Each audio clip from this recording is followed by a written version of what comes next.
আসসালামু আলাইকুম ওয়া রাহমাতুল্লাহ। আজকের এই আলোচনাটি শুনে হয়তো আপনার খারাপ লাগতে পারে, তবে কিচ্ছু করার নেই। বর্তমানে বেহায়াপনা সম্পর্কে আমি কিছু কথা বলছি। ভাইয়ের পরিচয় দিয়ে অবাধ নোংরা মেলামেশা। হ্যাঁ, এটাই হচ্ছে দুলাভাই এবং শালির মধ্যে মেলামেশা। এটা এমন পর্যায়ে পৌঁছে গেছে যে তার বাবা মা দেখছে যে তার ছোট মেয়ে তার দুলাভাইয়ের সঙ্গে মেলামেশা করছে, ঘুরতে যাচ্ছে, পার্কে যাচ্ছে, ছোট ছোট গিফট করছে। আর এই সব দেখেও দাইয়ুস বাবা মা, যারা বাবা মার নামের কলঙ্ক, তারা চুপচাপ থাকে, কিচ্ছু বলে না, এটাকে স্বাভাবিক হিসাবে নিয়ে নেয়, কোনো প্রতিবাদ করে না। তো সেই সব বাবা মার উদ্দেশ্যে আমি বলতে চাই, আপনার বড় মেয়ের বিয়ে দিয়েছেন, তো সাথে সাথে কি আপনার ছোট মেয়েকেও তার সঙ্গে ফ্রিতে দিয়ে দিয়েছেন? যদি তাই না দেন, তাহলে কেন এই নোংরা অবাধ মেলামেশা? আপনি কি চোখে দেখতে পান না?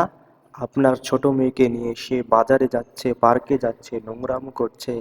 আপনার ছোট মেয়েকে নিয়ে পার্কে যাওয়ার তাকে অধিকার দিল কে? তাকে ফুচকা ঝালমুড়ি গোপনে কিনে খাইয়ে দেওয়ার অধিকার দিল কে? তাকে বাইকে করে ঘুরতে, একসঙ্গে ঘুরতে নিয়ে যাওয়ার অধিকার দিল কে? কোন অধিকারে আপনার ছোট মেয়ের সঙ্গে সে অবাধ মেলামেশা করে? আপনি কি মা নন? আপনি কি বাপ নন? সন্তান প্রসব করতে পারলে কি মা হওয়া যায়? সন্তান প্রসব করতে পারলে কি মা হওয়া যায়? জন্ম দিতে পারলে কি শুধু মা হওয়া যায়? ছি, ছি, ছি, ছি, ছি।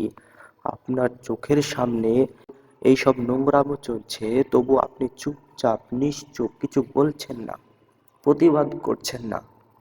সেখানে দুলাভাই এবং শালীর মধ্যে এমন কঠোর পর্দা থাকা উচিত, যেন একে অপরকে হেসে কথা বলা তো দূরের কথা, এমনভাবে দেখা সাক্ষাৎও করা যাবে না। আর আপনি এগুলোকে স্বাভাবিক বলছেন? ছি, ছি। শুনে রাখুন, বাবা মা পরিচয় দেওয়া নকল বাবা মা। রাসূলুল্লাহ সাল্লাল্লাহু আলাইহি ওয়াসাল্লাম স্পষ্টভাবে বলেছেন, দেবর ও ভাবি হলো মৃত্যু সমতুল্য, দুলাভাই ও শালী হলো মৃত্যু সমতুল্য। আবার জামাই বাড়িতে আসে, তখন তার মা বলে তার ছোট মেয়েকে যে, ফাতেমা যাও তোমার দুলাভাইকে চা দিয়ে এসো, খাবার দিয়ে এসো। সে যাবে কেন? আপনার কি হাত নেই?